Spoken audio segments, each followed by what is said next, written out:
Parte 2. Preparação para a oração. Capítulo 4. Como entrar na presença de Deus. Devemos aprender a entrar na presença de Deus com o espírito certo. Abordagem e preparação para que possamos ter comunhão com Ele e oferecer orações eficazes como sacerdotes de Deus. Uma vez que entendemos que o coração da oração é a comunhão com Deus em uma unidade de amor e propósito, como começamos a orar? Por onde começamos? Primeiro, precisamos aprender como entrar na presença de Deus com o Espírito, abordagem e preparação corretos para que possamos ter essa comunhão com Ele. Veremos uma passagem no livro de Levítico do Antigo Testamento para ilustrar um princípio do Novo Testamento, o sacerdócio dos crentes. Jesus disse: "Não pensem que vim abolir a lei ou os profetas. Não vim abolir, mas cumprir." Mateus 5,17. O Novo Testamento revela os significados espirituais mais profundos das práticas e rituais do Antigo Testamento, que foram cumpridos em Jesus Cristo. Ver Hebreus 8, 5 e 6, 9 e 23. É importante entender essas práticas do Antigo Testamento para que possamos apreciar o que seu cumprimento no Novo Testamento significa para nosso relacionamento com Deus, agora que somos redimidos em Cristo. Reverência por Deus. O termo, entrar na presença de Deus, é frequentemente usado na igreja hoje em referência à adoração e oração. No entanto, em nosso cristianismo casual do século XXI, a maioria de nós não entende o que esse conceito realmente significa. Mesmo quando tentamos fazer isso de todo o coração, ainda não o alcançamos totalmente. Por quê? Francamente, é porque muitas vezes não temos uma reverência genuína por Deus. Aqui está apenas um pequeno exemplo. Quando eu estava crescendo, se uma pessoa estava usando um chapéu quando passava por uma igreja, ela tirava o chapéu em respeito ao lugar onde Deus era adorado. É claro que hoje dizemos: bem, isso é desnecessário. É a atitude que conta. Mesmo assim, acho que perdemos tanto a atitude quanto o costume. Precisamos ser espiritualmente sensíveis ao fato de que Deus é santo, poderoso e digno de ser reverenciado. Uma das ideias teológicas favoritas em muitas igrejas hoje é que a graça cancela a lei. No entanto, porque entendemos mal a natureza da graça, somos indiferentes quanto à nossa obediência a Deus. Nós cometemos pecado e então pedimos perdão às pressas no nosso caminho para a igreja ou reunião de oração. Quando chegamos à porta, achamos que estamos prontos para nos juntar a outros crentes em oração. Tratamos o precioso sangue de Jesus, que Ele deu a vida para nos entregar, como se fosse uma cobertura temporária para nossas bagunças para que pudéssemos pecar novamente. Infelizmente, nós realmente não amamos Jesus. Nós o usamos. Então nos perguntamos por que Deus não responde nossas orações. A verdade é que a graça supera a lei no sentido de que somente a graça que recebemos em Cristo nos capacita a cumprir a lei de Deus. Jesus nos disse que o maior de todos os mandamentos é: ame o Senhor seu Deus de todo o seu coração, de toda a sua alma e de todo o seu entendimento. Mateus 22, 37. Deus está dizendo à igreja, em essência: não me obedeça por causa das coisas que você quer de mim. Obedeça-me porque você me ama. Se você me ama, obedecerá ao que eu mando. João 14,15. Se você me ama, não vai precisar de castigo e disciplina para fazer o que peço de você. Deus não quer que o usemos apenas como seguro de segurança do inferno. Ele quer um relacionamento, não uma religião. Ele quer ser um pai para nós. Ele quer comunhão conosco. Comunhão significa intimidade com nosso Pai Celestial, por meio da qual expressamos nosso amor por Ele, descobrimos sua vontade e então a realizamos. É entrar na própria mente e coração de Deus, a fim de se tornar um com Ele e seus propósitos. Nesse sentido, aproximar-se de Deus não é uma questão tão simples como geralmente pensamos. Santidade e integridade. Quando não temos um temor saudável de Deus ou respeito pelos seus mandamentos, somos incapazes de realmente entrar em sua presença. É por isso que, quando falamos em buscar a Deus, devemos falar sobre a palavra santidade. A santidade é crítica para a oração, porque sem santidade ninguém verá o Senhor. Hebreus 12, 14. Jesus enfatizou essa verdade quando disse: bem-aventurados os puros de coração, porque eles verão a Deus. Mateus 5, 8. Não acredito que esses versículos se refiram a ver Deus no céu depois que morremos, mas à vida cotidiana na terra. Eles se referem a ver Deus agora, no sentido de ter um relacionamento íntimo de amor com Ele e entrar em sua presença para que possamos conhecer seu coração e mente. Quando Jesus disse que os puros de coração verão a Deus, foi durante seu primeiro ensino público, encontrado em Mateus 5. Ele ensinou ao povo o que agora chamamos de as bem-aventuranças, e o que gosto de chamar de as atitudes a serem, as atitudes que definem quem devemos ser em Cristo. Jesus começou dizendo: bem-aventurados os pobres de espírito, porque eles herdarão o reino dos céus. Bem-aventurados os que choram, que realmente buscam a Deus. Ver versos 3 e 4. Enlutar significa humilhar-se em jejum. Assim Jesus disse: bem-aventurados os que choram, porque serão consolados. Verso 4. Deus o satisfará se você o buscar de todo o coração. Foi nesse contexto que Jesus disse: bem-aventurados os limpos de coração, porque eles verão a Deus. Verso 8. Quando Jesus fez essa declaração, ele não estava se referindo à nossa morte e a ver Deus no céu. Ele estava nos ensinando as atitudes que devemos seguir todos os dias, nesta terra. Ele estava nos dizendo como permanecer em união com Deus. O que significa ser puro de coração? Puro significa sagrado. Portanto, Jesus estava dizendo com efeito: bem-aventurados os santos de coração, porque eles verão a Deus. A palavra santo significa santificar, ou separado, ou ser posto. Bem-aventurados os que têm coração, porque verão a Deus. Quando você é puro de coração, sua mente está posta em Deus e nos seus caminhos. Eu sou o Senhor vosso Deus. Consagrem-se, separem-se e sejam santos, porque eu sou santo. Levítico 11:44. Eu sou o Senhor, que vos santifica. Levítico 28. Talvez não haja palavra que descreva Deus melhor do que santidade. Nestes versículos Deus está dizendo: coloque-se da mesma maneira que eu me coloco. Seja santo, assim como eu sou santo. Consagrar-se significa posicionar-se ou definir-se de tal forma que diga: não vou parar até conseguir o que estou procurando. Levítico 20:26 diz: você deve ser santo para mim porque eu, o Senhor, sou santo, e eu o separei das nações para ser meu. Santidade sempre tem a ver com separação. Tem a ver com fixar-se em Deus e não ser influenciado por pessoas que não estão fixadas nele e que não creem em sua palavra. O que significa ver Deus em relação à oração? As Escrituras dizem: fique quieto e veja a salvação do Senhor. Êxodo 14:13, 2 Crônicas 20:17. Deus diz, em essência: se você é santo, então me manifestarei a você. Você vai me ver. Você verá a minha salvação em sua vida. Se você estiver decidido a respeito de sua oração, isto é, se você está convencido de que ele fará o que prometeu a você. Se você for puro tanto no que você acredita quanto no que você faz, então você o verá manifestado. Nesse sentido, a santidade é a chave tanto para ser persistente na oração, quanto para receber respostas às orações. Santidade é estar convencido de que o que Deus diz e o que Deus faz são iguais. Você pode orar o quanto quiser,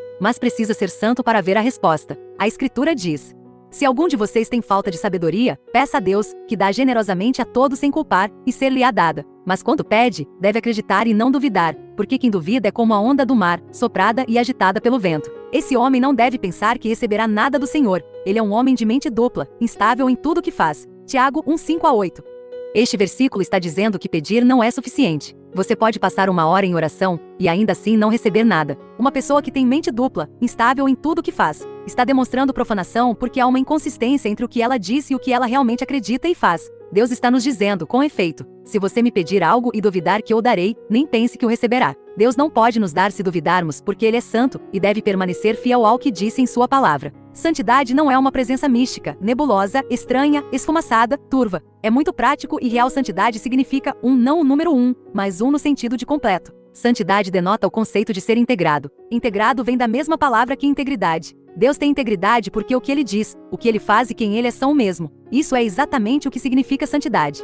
Deus sempre faz o que diz que fará porque Ele é um com Ele mesmo. Por que isso é importante para a oração? A impiedade não pode permanecer em sua presença. No Antigo Testamento, se alguém entrasse na presença de Deus sem ser santo, morria. Deus advertiu os sacerdotes com efeito: não venham à minha presença a menos que sejam santos, porque eu sou santo. Se você vier sem ser santo, isso irá destruí-lo. Aqueles que morreram dessa forma, não morreram porque Deus gosta de matar pessoas. Eles morreram porque santidade e impiedade não podem coexistir. Deus diz: os puros de coração me verão.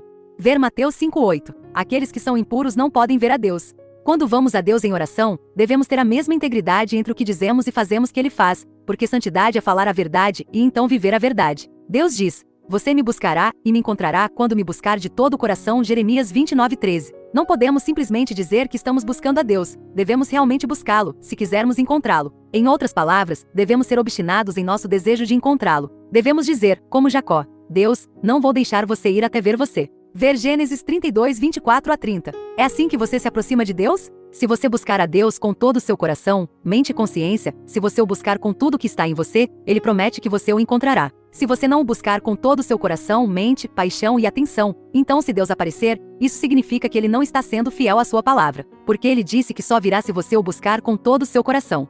Se Deus não fosse fiel à sua palavra, Ele estaria agindo de maneira profana. Se não pudéssemos contar com Deus para fazer o que Ele diz que fará, não poderíamos mais confiar nele. Ele tem que ser fiel à sua palavra, mesmo que isso signifique não responder às orações que oramos sem entusiasmo e na descrença. Observe que foi quando os seguidores de Jesus estavam todos de acordo, quando eles estavam decididos, que o Espírito Santo foi dado. Veja Atos 2:1. É porque sabemos que Deus é santo que podemos acreditar que Ele cumprirá o que prometeu. Podemos acreditar que receberemos o que pedimos a Ele de acordo com sua palavra. Mesmo assim, James disse que se duvidamos, estamos sendo ambíguos. Isso significa que não temos integridade, não somos santos. Visto que Deus é santo, também temos que ser santos se quisermos receber respostas às nossas orações. Este é um ponto tão importante que quero enfatizá-lo mais uma vez. A ambiguidade é o oposto de santidade e integridade. Se você estiver integrado, então o que você diz, o que você acredita, o que você faz e como você responde são os mesmos. Se você diz a Deus que acredita nele, mas age de forma oposta quando está no trabalho, cuidando dos filhos ou com os amigos, então você não está integrado, puro, santo.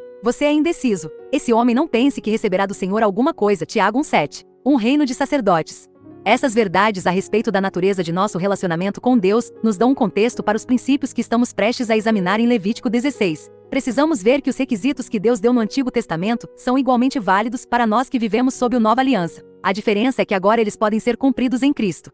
O livro de Levítico tem o nome dos levitas, uma tribo de Israel. Arão, um levita e irmão de Moisés, foi o primeiro sumo sacerdote de Israel. Os descendentes de Arão se tornaram a linha sacerdotal. Quando você lê o livro de Levítico, está lendo os mandamentos que Deus deu aos sacerdotes. Os sacerdotes levíticos eram intercessores ou mediadores entre Deus e o povo de Israel. Eles eram um grupo seleto dentro da nação que tinha esse chamado. No entanto, a Bíblia ensina que Deus deu à palavra sacerdote um significado mais amplo do que este, que tem implicações significativas para a oração. Em Êxodo 19, logo depois que Deus libertou os filhos de Israel da escravidão no Egito, e antes de instituir o sacerdócio levítico, ele disse a Moisés: "Vai e diga ao povo: você será para mim um reino de sacerdotes e uma nação sagrada." Verso 6. Quem seriam os padres?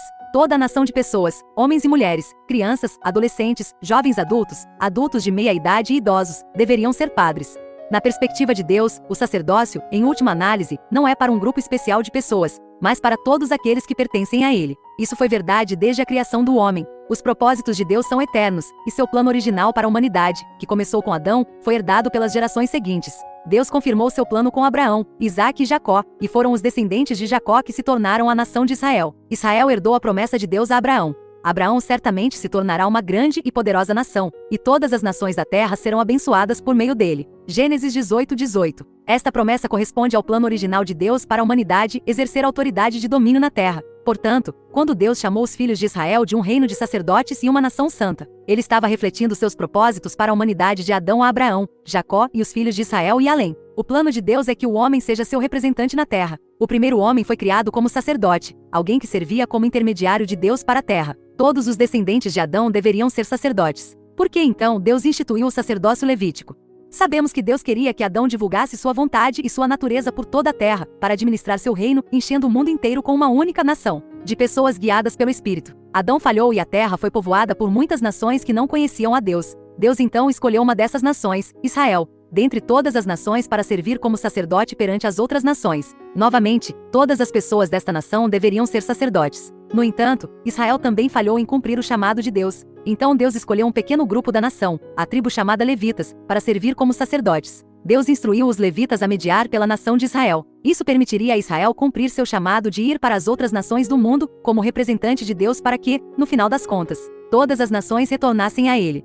No entanto, esse sacerdócio também falhou em seguir a Deus e se corrompeu. Então Deus enviou os profetas para dizer aos sacerdotes que voltassem para ele, mas Israel matou ou ignorou os profetas. Portanto, Deus teve que vir pessoalmente. Deus levantou um sacerdote, não apenas da linhagem de Abraão, mas também de sua própria casa, alguém que seria fiel, Jesus, a segunda pessoa da Trindade. O Filho de Deus, nosso sumo sacerdote. Ninguém assume esta honra. De ser sacerdote, ele deve ser chamado por Deus, assim como Arão foi. Portanto, Cristo também não tomou sobre si a glória de se tornar um sumo sacerdote. Mas Deus lhe disse: "Você é meu filho, hoje eu me tornei seu pai." E ele diz em outro lugar: "Você é um sacerdote para sempre, na ordem de Melquisedeque." Hebreus 5:4-6. Este sacerdote não falhou. Ele serviu a Deus perfeitamente. Ele sabia como entrar na presença de Deus, como representar o homem para Deus e Deus para o homem. Ao fazer isso, ele criou uma nova nação de pessoas que seriam os sacerdotes de Deus para o mundo. Esta nação é chamada de igreja. O que Deus disse para a igreja? A mesma coisa que ele disse a Israel. O apóstolo Pedro escreveu: "Você também, como pedras vivas, está sendo construído em uma casa espiritual para ser um sacerdócio santo, oferecendo sacrifícios espirituais aceitáveis a Deus por meio de Jesus Cristo. Mas você é um povo escolhido, um sacerdócio real, uma nação santa, um povo pertencente a Deus, para que você possa declarar os louvores daquele que o chamou das trevas para a sua luz maravilhosa." 1 Pedro 2:5-9. Quando Deus disse a Abraão que criaria uma grande nação a partir da linhagem de Abraão, e que por meio dele todas as nações do mundo seriam abençoadas, qual era a sua intenção? Era para redimir o mundo inteiro. Ao guardar sua palavra, Deus criou uma nova nação do descendente de Abraão, Jesus de Nazaré, e sua descendência espiritual que crê em Jesus. Os que são da fé de Abraão, Romanos 4:16. Não foi pela lei que Abraão e sua descendência receberam a promessa de que seria herdeiro do mundo, mas pela justiça que vem pela fé. A promessa vem pela fé para que seja pela graça e possa ser garantida a toda a descendência de Abraão, não apenas para os que são da lei, mas também para os que são da fé de Abraão. Ele é o pai de todos nós. Como está escrito: "Fiz de você pai de muitas nações." Ele é nosso pai aos olhos de Deus, em quem cria. Versos 13, 16 e 17. Esta nova nação é formada por israelitas, judeus e gentios, não judeus, que colocaram sua fé em Cristo. Também derruba outras barreiras entre as pessoas. É a nação única de pessoas guiadas pelo Espírito que era o propósito original de Deus. não há judeu nem grego, escravo nem livre, homem ou mulher, porque todos sois um em Cristo Jesus. Gálatas 3:28. Quando Deus escolheu os sacerdotes levíticos, era um grupo pequeno e formado apenas por homens. No entanto, quando Deus declarou em Êxodo 19 que a nação de Israel seria um reino de sacerdotes e uma nação santa, verso 6, o sacerdócio incluía tanto mulheres quanto homens. Quando o povo pecou, uma das consequências foi isolar o sacerdócio de modo que incluísse apenas os homens. Este não é o caso dos herdeiros espirituais de Abraão. O profeta Joel disse: "E depois, derramarei meu espírito sobre todas as pessoas. Seus filhos e filhas profetizarão, seus velhos terão sonhos, seus jovens terão visões. Mesmo sobre meus servos, tanto homens como mulheres, derramarei meu espírito naqueles dias." Joel 2:28 e 29. Isso significa que quando o próprio Senhor veio à Terra como Deus o Filho, sua intenção era criar uma nova nação na qual todos receberiam o Espírito Santo, por meio do qual eles poderiam ser os intermediários de Deus para o mundo. A ideia de mulheres padres era muito chocante nos dias de Joel. Ninguém nunca tinha ouvido falar de uma mulher recebendo a unção de sacerdote. No entanto, Joel disse: "O tempo está chegando quando os filhos e filhas profetizarão, os jovens e os velhos terão o Espírito derramado sobre eles." As pessoas não seriam mais classificadas em categorias. Se uma pessoa se arrependesse e recebesse a Cristo, Deus encheria essa pessoa com seu Espírito e faria dela seu sacerdote. Portanto, como crentes, você e eu somos sacerdotes diante de Deus. A Bíblia chama o sacerdócio de ordenança eterna. Veja Números 18:8. É para sempre. 10 passos para a preparação na oração. Arão, o primeiro sumo sacerdote, era um tipo de Cristo, que se tornou nosso sumo sacerdote na salvação. No entanto, Arão também foi um modelo da nação espiritual de sacerdotes que serviriam a Deus em Cristo. Há muito que podemos aprender com as instruções de Deus a Arão que nos ajudará a compreender nosso papel no Novo Testamento como sacerdócio real. 1 Pedro 2:9. Podemos aprender como Deus disse a Arão para entrar em sua presença no dia da expiação, para que possamos entender como ele deseja que entremos em sua presença hoje. Aqui estão 10 maneiras de nos prepararmos para entrar na presença de Deus, de modo que possamos ter comunhão com Ele, oferecer oração eficaz e ser seus mediadores em nome do mundo. Primeiro, aproprie-se da graça de Deus. Primeiro, precisamos de uma apropriação clara da graça de Deus em nossas vidas. Levítico 16:3 diz: "Assim deve Arão entrar na área do santuário, com um novilho como oferta pelo pecado e um carneiro como holocausto." Os versículos de 5 a 11 explicam que Arão também deveria levar 2 cabras. Um foi sacrificado como oferta pelo pecado pelos israelitas. O outro era o bode expiatório, o bode que representaria a retirada do pecado do povo, ao ser enviado ao deserto com os pecados dos israelitas na cabeça. Deus instruiu Arão a oferecer sacrifícios de animais para fazer expiação pelos pecados de Israel. Arão não podia entrar na área do santuário sem a oferta pelo pecado e a oferta queimada. Da mesma forma, Deus nos diz: "Se você deseja entrar na minha presença, seu pecado tem que ser tratado." Portanto, o primeiro assunto da oração não é nossa lista de petições. Em vez disso, precisamos nos perguntar: estou em posição de me aproximar de Deus em santidade? Eu examinei minha própria vida? Já explorei a possibilidade de ter pensado, dito ou me envolvido em coisas que são contrárias à sua palavra e à sua lei de amor?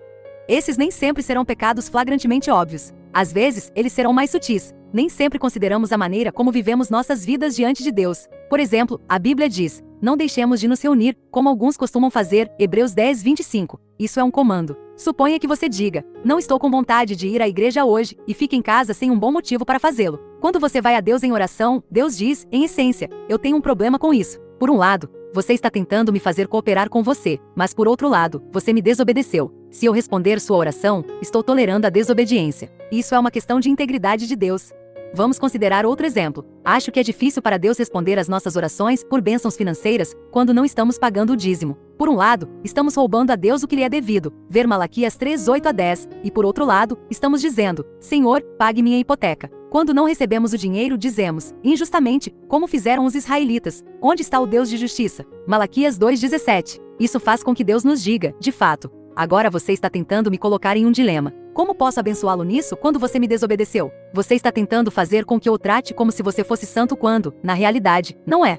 Deus quer nos abençoar e responder às nossas orações. É por isso que Ele nos diz para lidar com nossos pecados. Precisamos entender e aceitar o sacrifício de Cristo por nossos pecados e nos arrepender das más ações. Precisamos limpar os armários secretos do pecado e da desobediência dentro de nós para que possamos ser eficazes na oração. Nossos pecados são perdoados quando vamos a Cristo. Ele nos cobre com seu sangue e somos limpos. A Escritura diz, em 1 João 1:9, se confessarmos os nossos pecados, Ele é fiel e justo para nos perdoar os pecados e nos purificar de toda injustiça. Esta verdade foi escrita para os crentes que já tinham um relacionamento com Cristo. Precisamos ser limpos continuamente para que possamos viver diante de Deus em santidade, a santidade que Cristo morreu para prover para nós. Deus está essencialmente nos dizendo: se você quer que eu faça negócios com você, você tem que se livrar do pecado, da desobediência e da negligência. Mas as vossas iniquidades vos separaram do vosso Deus, os teus pecados esconderam de ti a sua face, para que ele não ouça. Isaías 59:2. O objetivo não é sair por aí se sentindo culpado por esses pecados, mas sim pedir perdão e ser purificado. Deus é misericordioso conosco. Podemos até pedir a Ele que nos perdoe por pecados que não percebemos que estamos cometendo. O rei Davi orou: quem pode discernir seus erros? Perdoe minhas faltas ocultas. Salmos 19:12. Também temos esta promessa da palavra de Deus: pois tão alto quanto o céu está acima da terra, tão grande é o seu amor por aqueles que o temem. Quanto o Oriente está longe do Ocidente, tanto ele removeu de nós as nossas transgressões. Salmos 103:11 e 12. Como recebemos perdão? Não trazemos sacrifícios de animais como os israelitas precisavam, mas ainda assim devemos ter nossos pecados expiados com sangue. Os princípios do Antigo Testamento ainda estão em vigor no Novo. No entanto, o Novo Testamento revela sua aplicação e significado mais profundos. Por exemplo, a lei do Antigo Testamento exige que quase tudo seja purificado com sangue, e sem derramamento de sangue não há perdão. Hebreus 9:22. A diferença é que o sacrifício foi cumprido de uma vez por todas em Cristo, o Cordeiro de Deus. Ele sacrificou pelos pecados deles uma vez por todas, quando se ofereceu a si mesmo. Hebreus 7:27. 1 João 1:7 diz: o sangue de Jesus, seu Filho, nos purifica de todo pecado. Se andarmos na luz, como ele está na luz, temos comunhão uns com os outros. Este versículo está falando sobre relacionamento. Quando você é purificado com o sangue de Jesus, tudo fica bem porque não há nada entre você e Deus. Ele sabe que você está limpo. Quando seus pecados são perdoados e você está bem com Deus, você pode genuinamente ter comunhão com Ele e com outros crentes. E isso traz o poder de concordar na oração. Deus leva a sério a santidade e a obediência. Não podemos viver em pecado e descrença se quisermos que nossas orações sejam respondidas. Se você está lutando contra um pecado específico, entregue-o a Deus, peça a Ele para purificá-lo, 1 João 1:9. E busque o conselho de crentes maduros para que não bloqueie seu relacionamento com Deus. Segundo, vestir-se da justiça. A segunda preparação é encontrada em Levítico 16:4. Eu chamo isso de vestir-se da justiça. Este passo corresponde à admoestação do Novo Testamento. Revesti-vos do novo ser, criado para ser semelhante a Deus em verdadeira justiça e santidade. Efésios 4:24. Levítico 16:4 explica como Arão deveria entrar no lugar santo de Deus. Ele deve vestir a túnica de linho sagrada, com as roupas íntimas de linho ao lado do corpo. Ele deve amarrar a faixa de linho em torno de si e vestir o turbante de linho. Estas são vestes sagradas, então ele deve se banhar com água antes de colocá-los.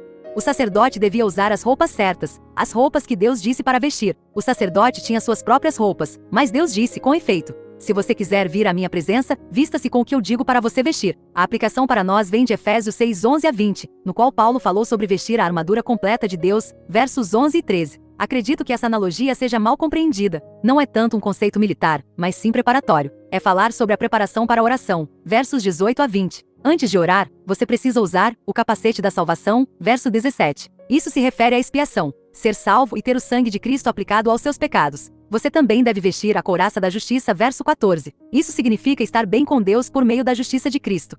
Por que o padre deveria usar linho? O linho é um tecido que respira. Não deveria haver transpiração na presença de Deus. Por quê? É porque o suor representa a rebelião contra Deus. A Adão, Deus disse: porque ouviste a tua mulher e comeste da árvore sobre a qual te ordenei. Não deves comer dela, maldita é a terra por tua causa. Através do trabalho doloroso, você comerá dela todos os dias de sua vida. Ela produzirá espinhos e abrolhos para você, e você comerá as plantas do campo. Com o suor da tua testa comerás a tua comida. Gênesis 3:17 a 19. Suar sobre o trabalho não estava no plano original de Deus. É o resultado da desobediência de Adão. Vejamos o significado mais amplo dessa ideia. O suor representa qualquer tentativa de alcançar Deus por nossos próprios méritos. Significa tentar trabalhar na presença de Deus.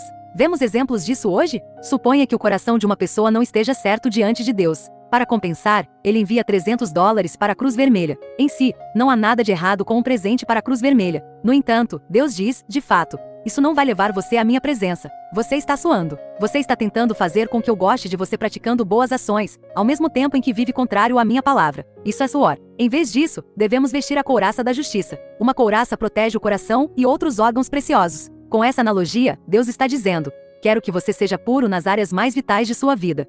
Nós podemos fazer isso somente apropriando-nos da justiça de Cristo pela fé. Deus tornou pecado por nós aquele que não tinha pecado, para que nele nos tornássemos justiça de Deus, 2 Coríntios 5:21. Então, precisamos viver nessa justiça, fazendo o que é certo em sintonia com o Espírito. Ver Gálatas 5:25. Quando nos revestimos da justiça de Deus, podemos nos regozijar diante do Senhor. Eu me deleito muito no Senhor. Minha alma se alegra em meu Deus. Pois ele me vestiu com vestes de salvação e me vestiu com um manto de justiça, como um noivo adorna sua cabeça como um sacerdote, e como uma noiva se adorna com suas joias. Isaías 61:10. Terceiro, coloque a verdade e a honestidade. A próxima preparação é a verdade e a honestidade. Vejamos novamente Levítico 16:4. Ele deve amarrar o cinto de linho ao redor dele. Precisamos tanto da faixa quanto do peitoral. A faixa cobre as áreas mais delicadas da sua vida, as partes das quais você não gosta de falar, a vida secreta que só você conhece. Davi disse: certamente você deseja a verdade nas partes internas. Tu me ensinas sabedoria no lugar mais íntimo. Salmo 51:6.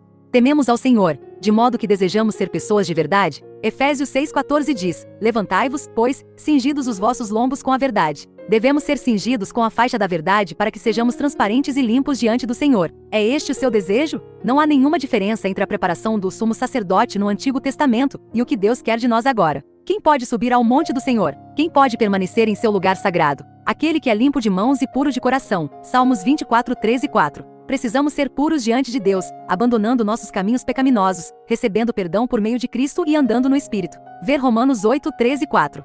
Quarto, limpe-se com a palavra. Estas são vestes sagradas, então ele deve se banhar com água antes de colocá-los. Levítico 16:4. Antes de entrarmos na presença de Deus, devemos ser limpos. Em João 15:3, Cristo disse aos seus discípulos: vós já estáis limpos, por causa da palavra que vos tenho falado. Ele também orou ao Pai: santifica-os na verdade. A tua palavra é a verdade. João 17:17. Efésios 5:25-26 diz: Cristo amou a igreja e se entregou por ela para santificá-la, purificando-a pela lavagem com água por meio da palavra. Deus não quer que pensemos que cantar hinos em um culto de adoração é suficiente para entrar em sua presença. Cristo disse que somos limpos pelas palavras que ele falou. O que nos limpa? A palavra de Deus. É por isso que precisamos meditar continuamente nas Escrituras.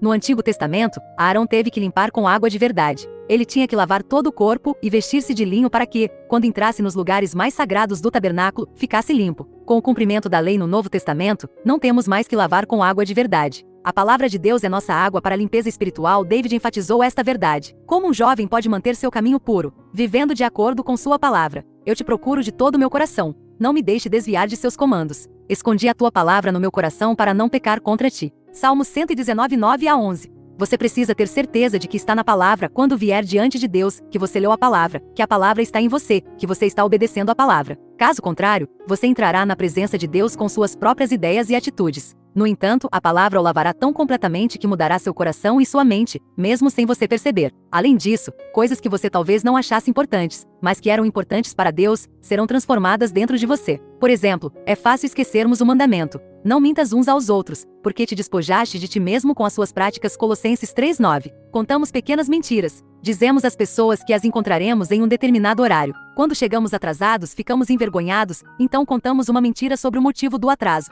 De várias maneiras, nós nos protegemos, tentando proteger nossa reputação. A palavra purificará nossas atitudes e ações. Você se torna o que você ouve. Você se torna o que você pensa. Você se torna o que está em sua mente. Se sua mente estiver cheia da palavra de Deus, você começará a se tornar o que ela diz. Isso vai lavar você. Quinto, adore e louve a Deus. Arão deve pegar um incensário cheio de brasas do altar diante do Senhor, e 2 punhados de incenso aromático bem moído e colocá-los atrás da cortina. Ele deve colocar o incenso no fogo diante do Senhor, e a fumaça do incenso ocultará a capa da expiação acima do testemunho, para que ele não morra. Levítico 16:12-13. Na Bíblia, o incenso é o símbolo da adoração. Deus está dizendo que quando seus pecados são cobertos e seu coração puro, quando você está sendo honesto e seus motivos são corretos. E quando você está sendo purificado pela palavra, então é hora de adorar. Jesus disse à mulher junto ao poço: com efeito, os samaritanos estão tentando encontrar Deus na montanha. Os judeus estão tentando encontrar Deus no templo em Jerusalém. No entanto, se você realmente deseja entrar na presença de Deus, deve adorar a Deus em espírito e com motivação honesta, na verdade. É quando você realmente adora. Ver João 4:19-24. Se você quisesse algo de alguém e essa pessoa lhe dissesse que se você fizesse A, B e C, você o receberia, o que você faria? Você faria A, B e C, dependendo de quanto você quisesse. Deus diz que, para entrar em sua presença, precisamos adorar. Ele nos disse o que fazer, mas às vezes tentamos ignorar essa etapa e vamos direto para a oração. Deus está nos dizendo: honre meu nome primeiro, adore-me. Ele quer que ponhamos um pouco de incenso no fogo. É por isso que os líderes de adoração são tão importantes no corpo de Cristo. Eles são os que preparam o caminho para que a congregação entre na presença do Senhor. Portanto, se o coração dos líderes de louvor não estiver certo, pode haver problemas. Se nossa adoração corporativa não é o que deveria ser, nossos líderes de adoração precisam examinar seus corações. Eles estão colocando incenso no fogo, ou estão pulando sobre o fogo, tentando entrar na presença de Deus sem pagar o preço da pureza. A mesma coisa vale para você e para mim. Somos sacerdotes diante de Deus. Temos que ter certeza de que somos capazes de adorar. Sexto, separe-se. Ninguém deve estar na tenda da reunião desde o momento em que Arão entra para fazer expiação no lugar santíssimo até que ele saia, tendo feito expiação por si mesmo, sua família e toda a comunidade de Israel. Levítico 16:17. Preparamo-nos para a oração separando-nos de nosso ambiente normal, de nossas atividades normais. Quando você está buscando a Deus, não pode ouvir rádio ou assistir televisão. Você não pode estar ouvindo outras pessoas falando. Você não pode estar perto de distrações. Se você vai buscar a Deus, precisa levar isso a sério. Deus diz: se você quiser me encontrar, só o fará se me buscar de todo o coração. Ver Jeremias 29:13.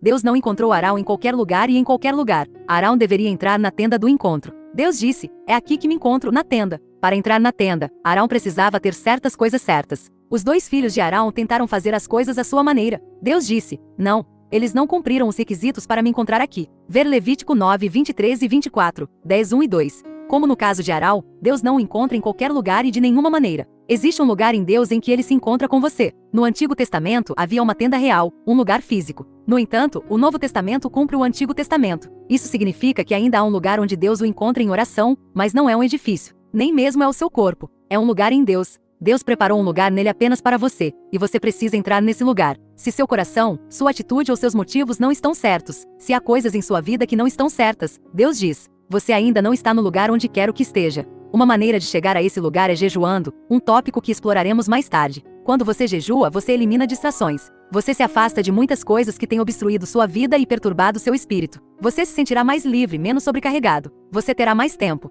Então você estará a caminho daquele lugar em Deus. O quão rápido você alcançará pode depender de quão rápido você deseja se mover, quão profundo você deseja chegar, quão rápido você deseja ser purificado, quão honesto você deseja ser, quão sério e sincero você é. No entanto, quando você chegar a esse lugar em Deus, todos saberão porque você estará brilhando. Isaías 58 diz que se você jejuar corretamente, a sua luz romperá como a alva. Verso 8. Sétimo, acredite. Em seguida, precisamos ter fé no poder de Deus para fazer o que ele prometeu. Então, Arão sairá sobre o altar que está perante o Senhor e fará expiação por ele. Ele pegará um pouco do sangue do touro e um pouco do sangue do bode e os porá em todas as pontas do altar. Ele aspergirá um pouco do sangue com o dedo 7 vezes para purificá-lo e consagrá-lo da impureza dos israelitas. Levítico 16:18 e 19.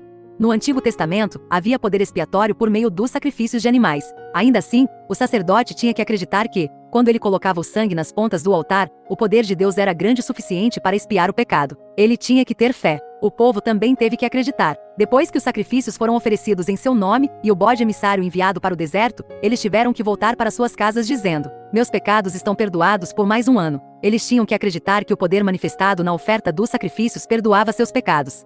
Na cultura hebraica, o chifre representava poder. Isso significa que toda vez que o sumo sacerdote entrava no santo lugar, ele tinha que lidar com o poder de Deus. Para fazer isso, ele precisava estar preparado para entrar. Sua vida tinha que estar certa. Da mesma forma, o poder de Deus se manifestará quando sua vida estiver certa. Quando você se sentir espiritualmente seco, quando não estiver experimentando o poder de Deus, examine sua vida. Verifique se você está certo com Deus. Ao exigir que o sumo sacerdote aspergisse sangue nas pontas do altar, acredito que Deus estava nos dizendo: quero que confesse que tenho poder para fazer qualquer coisa que prometi a você. A mistura de sangue de touros e cabras não tinha nenhum poder em si. No entanto, quando o sacerdote colocava o sangue nas pontas do altar, ele tinha o poder de expiar os pecados de Israel. Agradeça a Deus por seu poder. Quando ocorreu a purificação e consagração do altar da impureza do povo? Na 7ª vez, o sangue foi aspergido nas pontas do altar. Veja o versículo 19. 7 é o número da perfeição, e a perfeição do perdão e santificação foi manifestada com a vinda de Cristo. Depois que Cristo morreu na cruz, os sacrifícios de animais foram eliminados porque ele se sacrificou de uma vez por todas as pessoas e para sempre. Ao contrário dos outros sumos sacerdotes, ele não precisa oferecer sacrifícios dia após dia, primeiro pelos seus pecados, e depois pelos pecados do povo. Ele sacrificou pelos pecados deles de uma vez por todas quando se ofereceu. Hebreus 7:27. Deus o apresentou como sacrifício de expiação pela fé no seu sangue. Romanos 3:25. Como o sangue de um homem que morreu há 2000 anos pode me limpar hoje? Eu não estava por perto quando Adão pecou. Eu não estava lá quando Jesus morreu. Como no mundo pode seu sangue perdoar meus pecados no século 21? É porque o sangue ainda tem poder. Deus nos diz com efeito: ouça-me. Recebi os sacrifícios de animais que os sumos sacerdotes trouxeram para mim. Quando meu poder se conectou a eles, foi tão potente que expiou os pecados de 3 milhões de israelitas. Quanto mais o precioso sangue de Cristo, um cordeiro sem mancha ou defeito. 1 Pedro 1:18, o sangue de meu próprio filho, expiará seus pecados. Deus pode perdoá-lo 2000 anos depois, porque Jesus foi para o Santo dos Santos no céu. Quando Cristo veio como sumo sacerdote das coisas boas que já estão aqui, ele passou pelo tabernáculo maior e mais perfeito que não é feito pelo homem, ou seja, não faz parte desta criação. Ele não entrou por meio do sangue de cabras e bezerros, mas ele entrou no lugar santíssimo de uma vez por todas pelo seu próprio sangue, tendo obtido a redenção eterna. O sangue de cabras e touros e as cinzas de uma novilha aspergida sobre aqueles que são cerimonialmente impuros os santifica, para que fiquem limpos por fora. Quanto mais então o sangue de Cristo, que através do Espírito Eterno se ofereceu sem mácula a Deus, purificará nossas consciências dos atos que conduzem à morte, para que possamos servir ao Deus vivo. Hebreus 9:11-14. Cristo é o sacrifício expiatório pelos pecados de todo o mundo.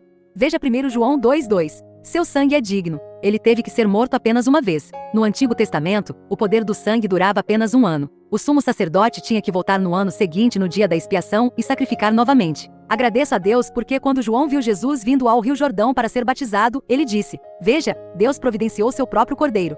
Ver João 1:29. João não disse que Jesus é o cordeiro do homem. Ele disse que Jesus é o cordeiro de Deus. O próprio Deus providenciou este cordeiro como sacrifício pelos nossos pecados. É por isso que podemos entrar com ousadia no Santo dos Santos, onde Deus habita. Hebreus 4:16, tremendo porque tememos a Deus, mas confiantes porque sabemos que o sangue de Jesus nos purificou. Devemos acreditar na eficácia de seu sacrifício em nosso favor. 8º, dê a glória a Deus. Levítico 16:25 diz: Arão também queimará sobre o altar a gordura da oferta pelo pecado. Depois de entrarmos na presença de Deus por meio do sangue de Jesus, crendo em seu poder para nos limpar, devemos dar glória a Deus. Quando Deus deu instruções sobre o sacrifício, ele disse aos israelitas para coletar a gordura dos sacrifícios. Disse-lhes que não comessem a gordura, mas que a colocassem sobre o altar e queimassem. Gordura é um símbolo de glória porque gordura é excesso. Deus está dizendo: não quero que você receba qualquer glória para si mesmo por esse perdão e expiação. Eu quero que toda a gordura seja dada a mim. Quero que você confesse que fui eu que fiz isso. Eu quero que você me dê toda a glória por isso. Ao dar glória a Deus, podemos dizer: obrigado, Deus, por me receber, me perdoar, me limpar, me redimir e me tornar apto para estar na tua presença onde está a tua glória. Deus merece toda a glória porque ele nos deu vida e redenção. Eu sou o Senhor, esse é meu nome. Não darei a minha glória a outro, nem o meu louvor aos ídolos. Isaías 42:8. Como posso me deixar ser difamado? Não vou entregar a minha glória a outro. Isaías 48:11. Deus ama a glória. Ele adora o excesso. Quando Deus nos abençoa e não podemos usar tudo o que recebemos, isso é gordura, isso é glória. Deus nos diz: você tem excesso. Você tem glória em sua casa. Ofereça para mim. Nossa resposta deveria ser: eu tenho alguma glória, algum dinheiro e bens extras. Quero dá-los a Deus para que outra pessoa que precisa deles também seja abençoada.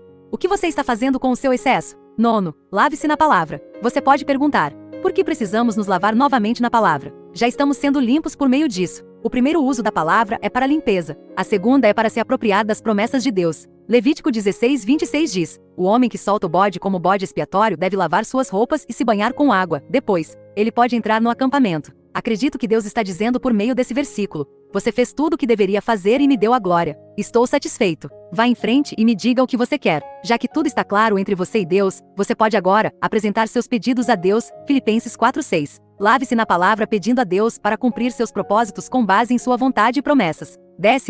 Permaneça na unção. Finalmente precisamos permanecer na unção, em um relacionamento correto com Deus, para que possamos habitar continuamente em nosso lugar de encontro com Deus. Devemos nos lembrar de seguir suas instruções e caminhos se quisermos permanecer em sua presença. O sacerdote que é ungido e ordenado para suceder a seu pai, como sumo sacerdote, deve fazer expiação. Ele deve vestir as vestes sagradas de linho e fazer expiação pelo lugar santíssimo, pela tenda da reunião e pelo altar, e pelos sacerdotes e todas as pessoas da comunidade. Esta deve ser uma ordenança duradoura para você, meu povo. Levítico 16:32-34. Podemos viver em um estado contínuo de união com Deus por causa da expiação de Cristo por nossos pecados. Quando Jesus Cristo veio, ele foi ungido e ordenado como sumo sacerdote por Deus, e sua expiação foi cumprida e sustentada para sempre. Todos os sumos sacerdotes que vieram antes dele eram apenas tipos dele. A expiação que ele fez é eterna, portanto, permanece uma ordenança eterna. Tendo este sacerdote oferecido para sempre um único sacrifício pelos pecados, ele se assentou à destra de Deus. Hebreus 10:12. Para poder entrar na presença de Deus, temos que permanecer neste estado de preparação para a oração. Não devemos nos aproximar de Deus de maneira improvisada ou descuidada. Os filhos de Arão, na verdade, perderam a vida quando tentaram entrar na presença de Deus em seus próprios termos. Deus é um Deus de santidade. É importante que aprendamos o que significa honrar o Senhor e refletir sua natureza e caráter em nossa vida. Esses passos de preparação para a oração são importantes para Deus, porque Jesus Cristo veio para torná-los possíveis. É somente por causa de Cristo que podemos entrar na presença de um Deus todo-poderoso e santo e chamá-lo de Abba, Pai. Romanos 8:15. Vamos orar juntos. Pai do céu, sua palavra diz: bem-aventurados os limpos de coração, porque eles verão a Deus. Mateus 5:8. Queremos entrar em sua presença. Queremos estar no lugar onde o Senhor nos encontra. Guia-nos para este lugar. Perdoe-nos por sermos descuidados e irrefletidos na maneira como o abordamos. Reconhecemos que Tu és um Deus santo e justo. Recebemos a purificação de nossos pecados pelo sangue de Jesus. Nós te adoramos com humildade e amor. Obrigado pelo privilégio de poder entrar com confiança no lugar onde o Senhor mora, por causa da expiação que Seu Filho fez por nós. Oramos isso em nome de Jesus, o Cordeiro de Deus que tira todos os nossos pecados. Amém? Colocando a oração em prática. Pergunte a si mesmo, com que atitude ou maneira me aproximo de Deus em oração? Estou sendo casual sobre o pecado em minha vida, sem levar em consideração a santidade de Deus? Eu acho que posso fazer com que Deus ouça minhas orações fazendo boas ações, ou eu vou a Ele somente por meio de Cristo. O que significa ser membro do sacerdócio dos crentes? Passos da ação. Antes de orar, reveja os 10 passos de preparação para entrar na presença de Deus. Veja quais passos você pode estar omitindo, e quais áreas você precisa definir diante de Deus. Considere seu papel como sacerdote ou intercessor diante de Deus em nome do mundo. Deixe que esse conhecimento guie como você ora. Princípios. Primeiro, como crentes somos um povo escolhido, um sacerdócio real, uma nação santa, um povo pertencente a Deus. 1 Pedro 2:9. Segundo, como sacerdotes de Deus, devemos interceder pelos outros para que eles voltem para Deus e sejam colaboradores em seus propósitos. Terceiro, 10 etapas de preparação para entrar na presença de Deus em oração são: A. Aproprie-se da graça de Deus, reconheça a santidade de Deus. Afaste-se de seus pecados e seja purificado pelo sangue de Cristo. B. Revestir-se de justiça, aproprie-se da justiça de Cristo pela fé. Viva nessa retidão, fazendo o que é certo em sintonia com o Espírito.